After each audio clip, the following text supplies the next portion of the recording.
Kiria leads me to her home, but before anything else, she says that we should freshen up and have a warm meal before she tells me everything. And we do just that. She prepared a very delicious seafood meal. And for dessert, I pull out a bar of chocolate I had packed. Her eyes light up. I try to explain the felines back on my planet cannot eat chocolate, but she waves away the worry and tells me that she's had it before and it is her favorite. After a very lovely meal, we clean up and she leads me outside. We sit down on a very comfortable patch of grass. She waves her hand and dims the light across the entire village. A beautiful sea of stars greets us, a canvas painted perfectly by the universe. A deep sigh escapes her lips, and she tells me everything from beginning to end. The world was as peaceful as it is now. Her people prospered. An eternal paradise it once was. Her people had an affinity with wind. They could sow seeds in the bedding. They could transport letters across the planet using just the wind itself. They were content for a time. For there were those who were not happy with having just the wind element at their disposal. Those who craved the crackling lightning.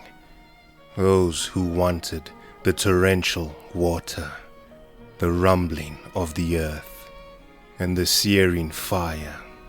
Then the rift began. Those who strayed away from their mother planet, and those who kept her hope alive. But those who strayed first created monstrosities, beasts who could channel the very elements themselves. They began to decimate those who still believed in the planet and her ways. And eventually, the ones who were faithful could no longer be as such. An all-out war began. There were no longer innocents, for the only innocents were those born to the side of one or the other. They were the ones who suffered. They were the ones who perished. The planet, the mother who had birthed them, had enough. There were no longer sides to choose. And thus she decimated all living things. She destroyed farmlands with tornadoes. Cities were submerged in the ocean. She destroyed all they held dear.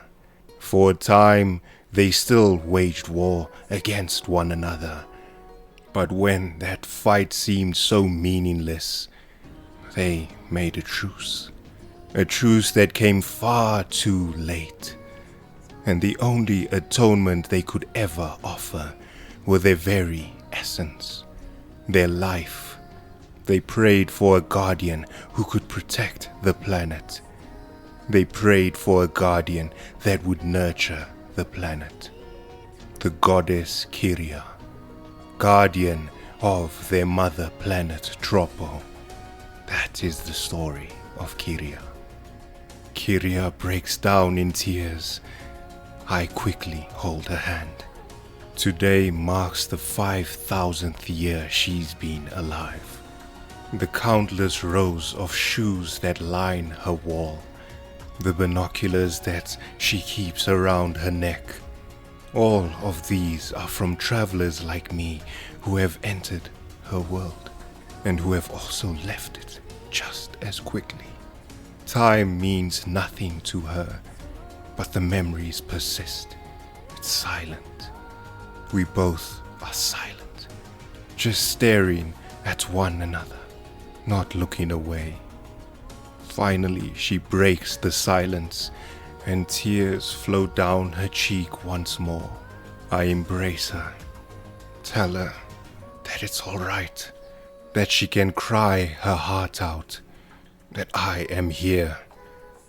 And whatever force is preventing her from bringing her people back, I can help her to do so. We break apart, and she wipes the tears from her eyes. I hand her a handkerchief. She thanks me. She hands me the binoculars and just tells me to look straight ahead. I bring the binoculars to my eyes and see a massive red tree in the distance. This is what prevents her from bringing her people back. This is the disturbance, the flow of energy that taints the planet.